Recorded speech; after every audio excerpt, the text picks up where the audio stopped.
A NASA, embora tenha abandonado os planos de enviar mulheres e pessoas de cor à Lua, está agora focada em um novo e significativo marco: a construção de um reator nuclear na superfície lunar.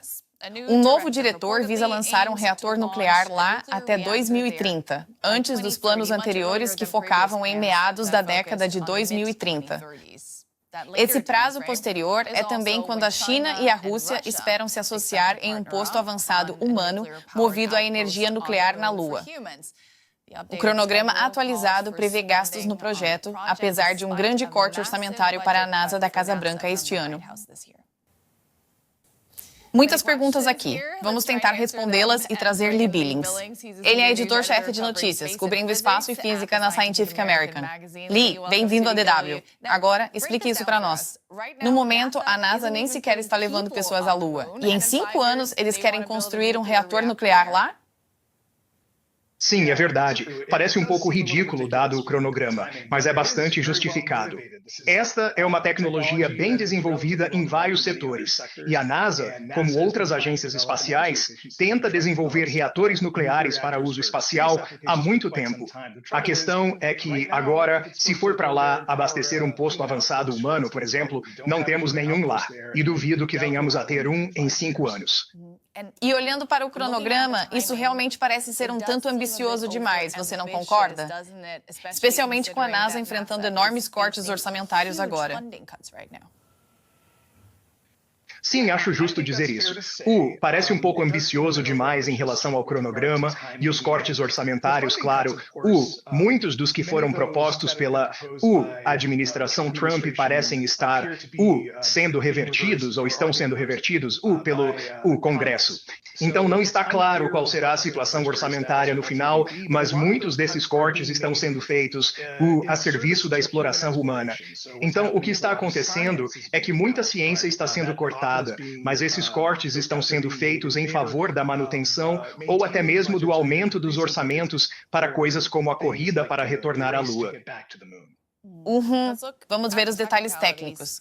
Por que o governo do ZEUA quer colocar um reator nuclear na Lua? Bem, é uma resposta complexa, mas o mais simples é focar na capacidade. No espaço, além da Terra, energia é vida. Ela te dá a margem que você precisa para sobreviver. A maior parte da energia espacial vem do Sol, a fonte suprema de energia, como na Terra. Contudo, o problema é que em certos lugares, como na Lua, onde há 2 semanas de noite lunar e faz muito frio e escuro, ou mesmo em Marte, pode não haver luz solar suficiente para fornecer toda a energia que você precisa. Então, algo como um reator nuclear é uma ótima ideia nesse tipo de circunstância, se você quiser se manter vivo. Descreva o processo. O que seria preciso para construir um reator na Lua? Então, devo ressaltar primeiramente que não sou um engenheiro nuclear, então não poderei me aprofundar demais em especificidades. Contudo, uma grande diferença a considerar, obviamente, com a Lua, é que... Uma pequena parte da nossa audiência, engenheiros nucleares, então tudo bem. Certo, sem problemas. Não tem ar nem água líquida na Lua. Dissipar o calor não é fácil. Reatores nucleares geram calor. Usam esse calor para gerar eletricidade, fazendo um fluido girar uma turbina e gerar energia. Vai ser difícil fazer isso, dissipar esse calor na Lua.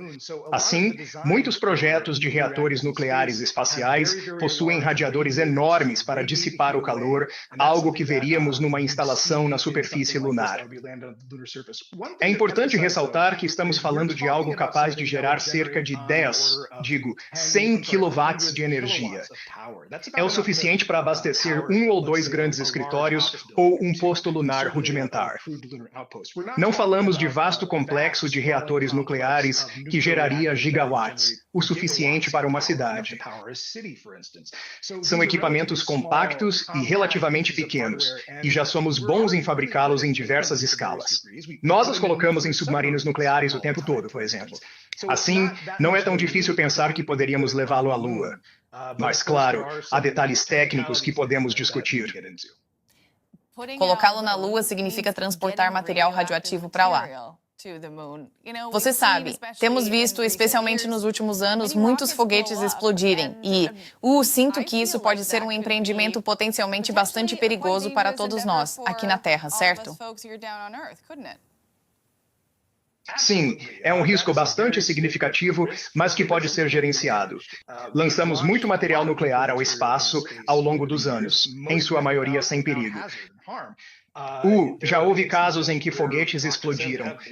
Houve testes onde temos meios de manter o material nuclear, o material físsil, seguro e contido, mesmo contra algo como uma explosão de foguete. Assim, é, no entanto, uma séria preocupação.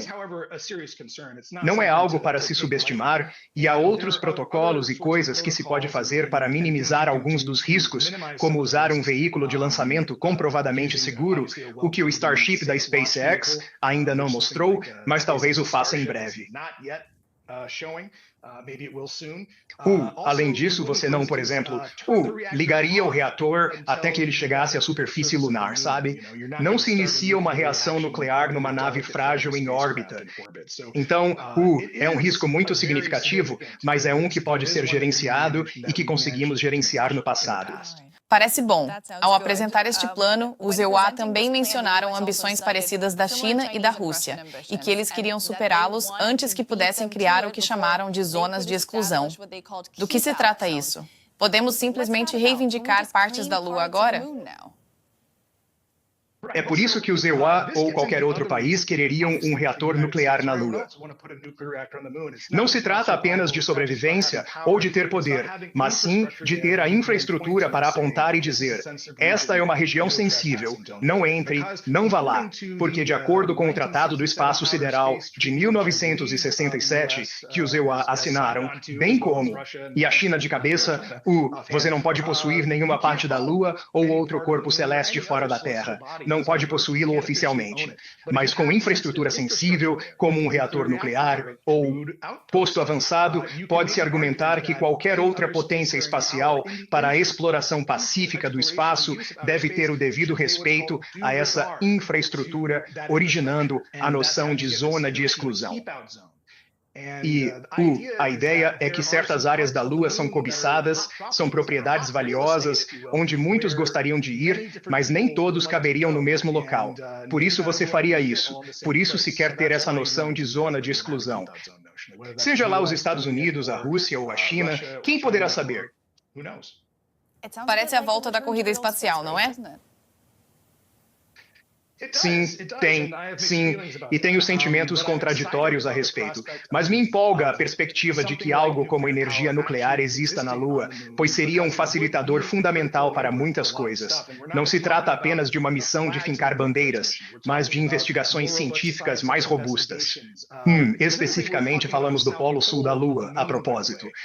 Esta é uma região que, ao contrário dos imóveis cobiçados, é predominantemente fria. Tão fria que há crateras com fundos em sombra permanente, contendo água congelada. Essa água pode ser convertida em combustível de foguete ou até água potável para astronautas. Então, é um ótimo lugar para se construir uma base e fazer boa ciência. Construir radiotelescópios gigantes no lado oculto da Lua para vislumbrar o início do tempo e entender nossa origem.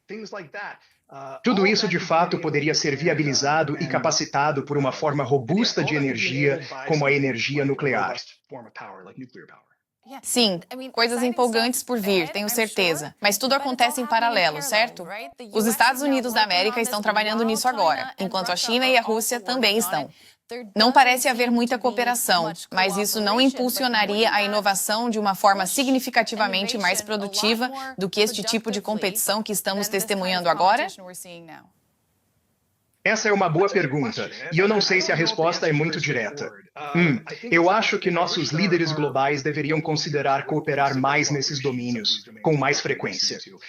No entanto, em certos casos da história espacial, como a construção da Estação Espacial Internacional, pode-se argumentar que quanto mais parceiros, maior a complexidade, mais gente na cozinha, por assim dizer, mais tempo o prato leva para ser preparado e mais elaborado ele pode ser. conseguir. Então, fazer com que todos estejam alinhados e no mesmo entendimento para ter um posto lunar internacional unificado, por exemplo, é uma ótima ideia na teoria, mas na prática pode não dar certo e causar atrasos significativos, falta de fundos ou estouros que, em última análise, poderiam comprometer e até matar o projeto, que é bem delicado, exigindo apoio e adesão de várias nações e instituições.